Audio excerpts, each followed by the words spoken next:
और रायपुर में कोरोना का कहर छत्तीसगढ़ में लगातार जारी। 24 घंटे में मिले हैं 2637 नए मरीज। रायपुर में सबसे ज्यादा 395 नए मरीज। कल कोरोना से 15 लोगों की मौत की पुष्टि और कल रिकवर हुए 2586 लोग। एक्टिव मरीजों की संख्या अब 29,693। कुल पीड़ितों की संख्या बढ़कर हो गई अब 1,18,790। कोरोना ने अब तक 1002 लोगों की जान ली है। अब तक 88,095 मरीज रिकवर हुए हैं।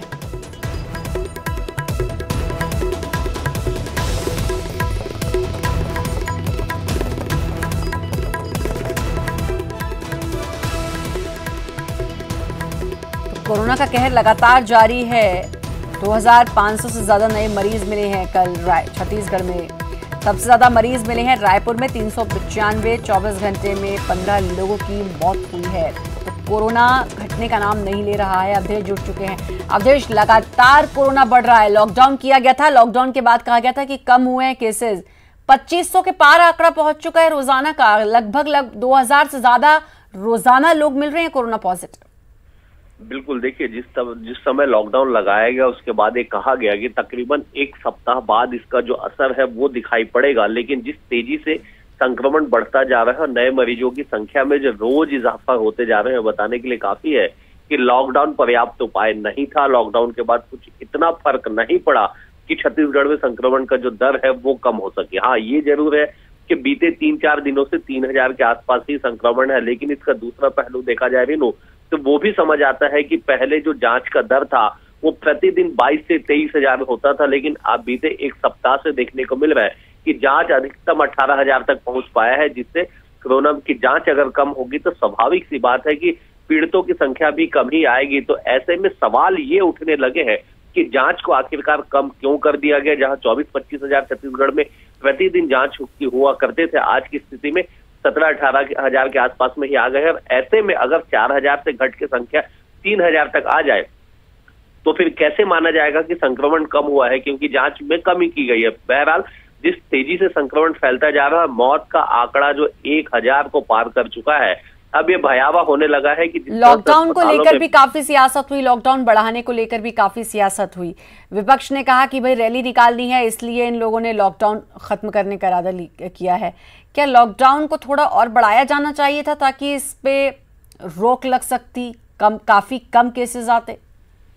हाँ बिल्कुल श्रद्धा, देखिए लॉकडाउन को लेके सबसे हैरानी की बात ये थी कि सूबे के स्वास्थ्य मंत्री का मानना था कि 15 दिनों का लॉकडाउन कम से कम होना चाहिए, लेकिन प्रशासन ने सभी जिलों में तकरीबन अधिकतम 10 दिनों का लॉकडाउन लगाया। राजधानी रायपुर में एक सप्ताह का लॉकडाउन था और लॉकडाउन खुलने के दूसरे दिन ही जो सैकड़ों की संख्या में कांग्रेस के आंदोलन में जो लोग शामिल हुए, वो भी तस्वीर एक वानगी थी कि संक्रमण के काल में इस तरह से लोग सड़कों पे आ रहे हैं। शासन प्रशासन के जुड़े हुए राजनीतिक दल के लोग आ रहे हैं, सत्ताधारी दल के लोग आ रहे हैं और प्रशासन गली गली में घूम के लोगों से सोशल डिस्टेंसिंग की अपील कर रहा है। तो ऐसे में विरोधाभास छत्तीसगढ़ में पहले ही दिन से है कि पहले निजी अस्पतालों को अधिग्रहण कर लिया गया, 1 घंटे बाद आदेश जारी करके उसे रद्द कर दिया गया। आज अस्पतालों की स्थिति है कि शासकीय अस्पतालों में बेड की उपलब्धता नहीं है। निजी अस्पतालों में लगातार अधिक पैसे लेने की शिकायतें मिल रही है, बावजूद उसके लोगों के पास अब केवल होम आइसोलेशन। कुल मिलाकर सरकार का कहना है कि वो बहुत अच्छा काम कर रही है, लेकिन जो जमीनी हकीकत है वो उससे परे दिखाई दे रही है। और अब देखना होगा कि क्या ठोस कदम उठाया जाता है ताकि कोरोना पर लगाम लगाई जा सके। लगाम नहीं भी लगा सकते हैं तो कम से कम केसेस तो कम हो। इसके लिए अब सरकार क्या करेगी ये तो वक्त बताएगा, और साथ ही कोरोना के पेशेंट्स अगर बढ़ते हैं वो भी वक्त बताएगा कितने बढ़ते हैं। बहुत बहुत शुक्रिया आपका अध्यक्ष तमाम जानकारी देने के लिए। और कोरबा से आपको कोरोना अपडेट दे देते हैं। शुक्रवार को जिले में मिले हैं 194 नए कोरोना संक्रमित। किन्नर पाली सीएचसी दीपिका थाना स्टाफ भी कोरोना पॉजिटिव। कोरोना संक्रमितों को कोविड अस्पताल में भर्ती किया गया। अब्दुल हमारे साथ हमारे संवाददाता जुड़ चुके हैं। अब्दुल, कोरबा में भी 194 नए संक्रमित मिले हैं। जी श्रद्धा, जिस तरीके से कोविड का जो कहर है वो लगातार जारी है। आप देख सकते हैं कि पिछले 10 दिनों से जो है लगातार जो है कोरोना संक्रमितों की जो संख्या है उसमें इजाफा हो रहा है और लगातार जो संक्रमित है उनकी संख्या जो है जांच जैसे जैसे बढ़ रही है उसी तरीके से संख्या भी बढ़ रही है। अब यही कारण है कि जो कोविड अस्पताल हैं वो फुल हो चुके हैं और साथ ही निजी अस्पतालों को भी यहाँ तक अनुमति दी गई है प्रशासन द्वारा, शासन के निर्देश पर। वो 2 अस्पताल भी यहाँ खुले हैं जहाँ मरीजों का जो है वो उपचार चल रहा है और लगातार जो है वो संक्रमितों के उपचार में लगे हुए हैं। जी, बहुत बहुत शुक्रिया आपका अब्दुल तमाम जानकारी देने के लिए। और रायपुर से खबर, रमन सिंह ने राज्यपाल को पत्र लिखा। बस्तर की नक्सली घटनाओं पर पत्र लिखा है। नक्सली हत्याओं पर जताई चिंता। 6 महीने में 76 लोगों की हत्या। राज्यपाल से संज्ञान लेने का आग्रह किया है पूर्व मुख्यमंत्री रमन सिंह ने। नक्सली घटनाओं पर यह पत्र लिखा है। 6 महीने में 76 लोगों की हत्या, जिसके बाद अब राज्यपाल को खत लिखकर पूर्व मुख्यमंत्री ने संज्ञान लेने का आग्रह किया है।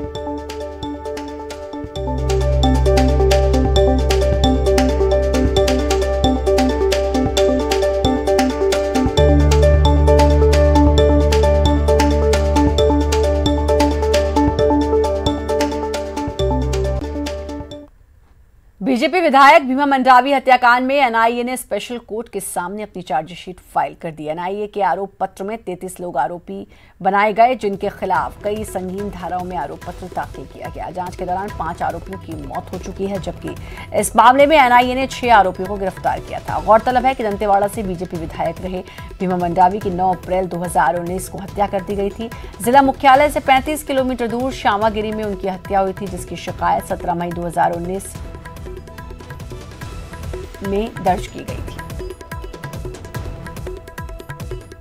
1 साल में एनआईए ने जिस प्रकार से काम किया है और चार्जशीट प्रस्तुत की है, खुशी की बात है कि जो लोग दोषी हैं उनको दंड मिलेगा और भीमा मंडावी परिवार को न्याय मिलेगा।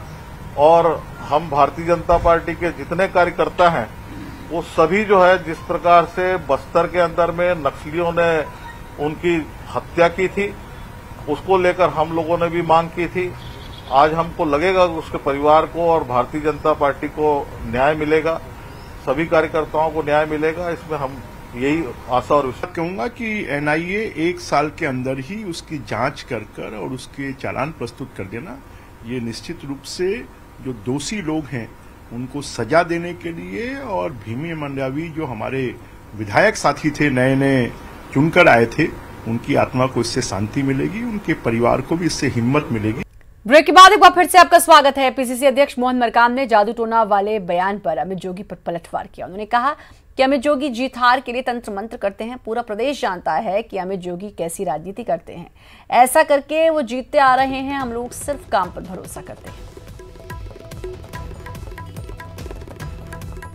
जब मुझे फंसाने में सरकारी तंत्र काम नहीं आया तो जोगी परिवार से विशेष लगाव रखने वाले एक सज्जन ने अपनी पार्टी प्रत्याशी की चयन की आड़ में कल बिलासपुर के मोतिमपुर में मेरे विरुद्ध तंत्र मंत्र करना शुरू कर दिया है। खैर, इन सब बातों से मैं कदापि भयभीत नहीं हूं, क्योंकि मेरे पिताजी स्वर्गीय अजीत जोगी जी हमेशा कहते थे कि जिसके सिर के ऊपर गरीबों का हाथ होता है वो कभी अनाथ नहीं हो सकता।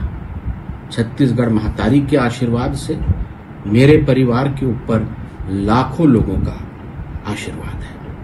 सचमुच में तंत्र मंत्र माननीय अमित जोगी जी करवाते हैं। वो कैसे जीते हैं उन पूरे छत्तीसगढ़ को पता है। हम लोग कर्म पे विश्वास करते हैं, काम पे विश्वास करते हैं। हम संगठन स्तर पर लगातार मेहनत कर रहे हैं। हमारे प्रभारी मंत्री लगातार दौरा, चाय चौपाल के माध्यम से दौरा भी कर रहे हैं, समस्याओं का तत्काल निराकरण भी कर रहे हैं। मैं भी संगठन के माध्यम से 4 दिनों तक बूथ सेक्टर जोन प्रभारियों का ट्रेनिंग लेके आए हैं। हम जमीनी स्तर पर हमारी तैयारी है। अब जब भी चुनाव भी डिक्लेयर हुआ है और हम दमदारी के साथ चुनाव लड़ेंगे। जशपुर के लापरवाह स्वास्थ्य सेवाओं ने एक दिव्यांग बुजुर्ग की जान ले ली। कोरोना संक्रमित होने की आशंका से पिकअप में लाद कर लाए गए गरीब बुजुर्ग को अस्पताल में दाखिल नहीं किया गया और इलाज के अभाव में बुजुर्ग ने दम तोड़ दिया। बागीचा विकासखंड के घोघर निवासी एक दिव्यांग बुजुर्ग कई दिनों से बीमार थे। खांसी और सांस लेने में तकलीफ की वजह से कोरोना की आशंका पर बुजुर्ग और उसके परिवार को ग्रामीण अलग थलग कर दिया था। ग्रामीणों ने बाद में बुजुर्ग को इलाज के लिए रोग स्वास्थ्य केंद्र ले जाया गया, जहां से डॉक्टर ने बुजुर्ग को सामुदायिक स्वास्थ्य केंद्र भेज दिया, लेकिन 5 घंटे तक इंतजार करने के बाद भी डॉक्टरों ने इलाज नहीं किया। हमारे संवाददाता दीपक सिंह मौके पर पहुंचे और उनके दखल के बाद देर रात डॉक्टरों ने उनका इलाज शुरू किया, लेकिन देर रात बुजुर्ग की मौत हो गई।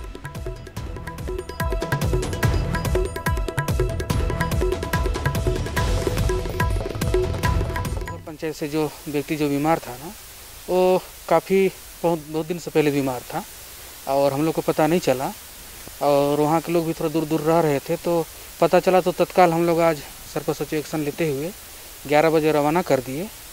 रवाना के बाद महादेवनाड़ पहुँचे। महादेवनाड़ में बोले कि यहाँ व्यवस्था नहीं हो पा रहा है, तो फिर उसी पिकअप के माध्यम से बगीचा हम लोग भेज दिए और यहाँ शायद एडमिट हुए। अब पता चला कि शायद एक्सपायर हो गया, तो बड़ा दुख की बात तो है। प्रशासन के लाख दावों के बावजूद कोरबा जिले में अवैध रेत खनन का काला कारोबार धड़ल्ले से जारी है। हालांकि प्रशासन इस पर लगातार कार्रवाई भी कर रहा है। इस कड़ी में जिला कलेक्टर ने अवैध खनन रोकने के लिए टास्क फोर्स बनाने के निर्देश दिए, जो अब एक्टिव हो गई है।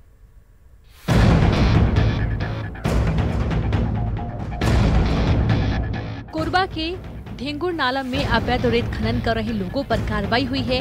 तस्वीरों में देखिए, नाले के अंदर ट्रैक्टर के हाइड्रोलिक सिस्टम में रापा लगाकर गहराई से खुदाई की जा रही है। वहीं मौके से 4 ट्रैक्टर को जब्त किया गया है। आज ये ढेंगुर नाला में रेत उत्खनन की सूचना पर हमारे द्वारा मौके पर उपस्थित होकर कार्रवाई किया गया है।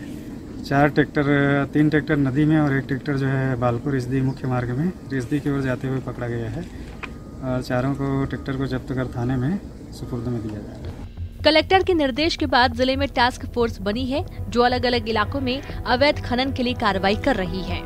अब्दुल असलम, न्यूज़ 18, कोरबा। उत्तर प्रदेश के हाथरस जिले में युवती के साथ हुई वारदात को लेकर छत्तीसगढ़ में भी गुस्सा देखा जा रहा है। अंबिकापुर जिले में बच्चियों ने अनोखे तरीके से अपने गुस्से का इजहार किया और क्लासिकल डांस के जरिए एक संदेश दिया।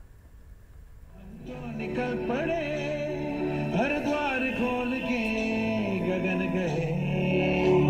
हाथरस की घटना को लेकर देश में गुस्सा है। इस गुस्से को डांस के जरिए इजहार कर रही है अंबिकापुर की ये बच्चियां। डांस के जरिए नारी के सबला होने के अलावा एकजुटता का संदेश दिया जा रहा है। महिला शिक्षक ने इन बच्चियों को ट्रेन किया है। टीचर ने दरिंदगी के मामले में सख्त कानून बनाने की मांग की है। बच्चों के साथ मिलकर एक छोटा सा कार्यक्रम यहाँ पे आयोजन कर रहे हैं। एक छोटा सा डांस है विजयी भवा, जो अभी हमारे देश में जो सिचुएशन चल रही है उसमें रोज़ हम देख रहे हैं कि किस तरीके से बच्चों के साथ अन्याय हो रहा है। ठीक है, तो इसके लिए हम लोग चाहते हैं कि सब जनता, सभी लोग जागरूक हों और आवाज़ उठाएं और कुछ एक ऐसा बनना चाहिए रूल जो इन लोगों को, जो बलात्कारी हैं, जो रेपिस्ट हैं, उनको सज़ा मिलनी चाहिए। टीचर ने सोशल साइट्स पर अभियान शुरू किया है। वो इसके जरिए लोगों को एकजुट कर रही हैं। उनका मानना है कि डांस के जरिए भी आंदोलन खड़ा किया जा सकता है। अमितेश पांडे, न्यूज़ 18, अंबिकापुर। रायपुर के होटल क्वींस क्लब में गोलीबारी के मामले में पुलिस ने 2 और युवतियों को गिरफ्तार किया। इससे पहले पुलिस ने कांग्रेस नेता अभिजीत कौर रेरंकारी को भी गिरफ्तार किया। इस मामले में अभी तक 10 लोगों को पुलिस गिरफ्तार कर चुकी है, जबकि लॉकडाउन के दौरान होटल खोलने पर होटल को सील किया जा चुका है। गौरतलब है कि होटल में लॉकडाउन के दौरान एक बर्थडे पार्टी हुई, जिसमें शामिल लोगों ने जमकर शराब पी और शराब के नशे में फायरिंग का मामला भी सामने आया।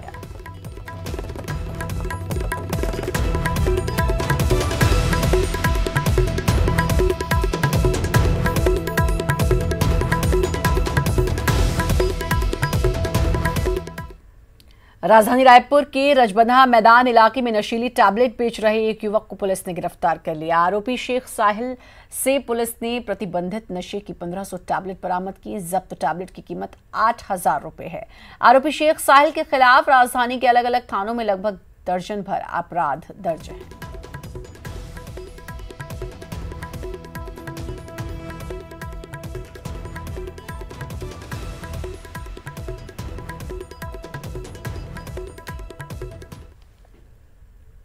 अंबिकापुर नगर निगम के पूर्व महापौर प्रबोध मिंज ने निगम के कर्मचारियों पर गंभीर आरोप लगाया है। आरोपों के मुताबिक इन कर्मचारियों ने अवैध निर्माण के खिलाफ पैसे लेकर मामले को रफा-दफा कर दिया है। प्रबोध मिंज का आरोप है कि शहर के विभिन्न स्थलों पर नियम विरुद्ध कई लोगों के द्वारा बिना नक्शा पास कराए अवैध तरीके से भवन का निर्माण किया जा रहा है, जिसका खामियाजा शहर की जनता को उठाना पड़ रहा है। यही नहीं, भवन शाखा के कर्मचारी शिकायत के बावजूद कार्रवाई नहीं कर रहे हैं और सिर्फ नोटिस थमाकर मामला रफा-दफा कर रहे हैं, जिसकी वजह से राजस्व का भी काफी नुकसान हो रहा है। प्रबोध मिंज के आरोप पर मेयर अजय तिर्की ने पलटवार किया है।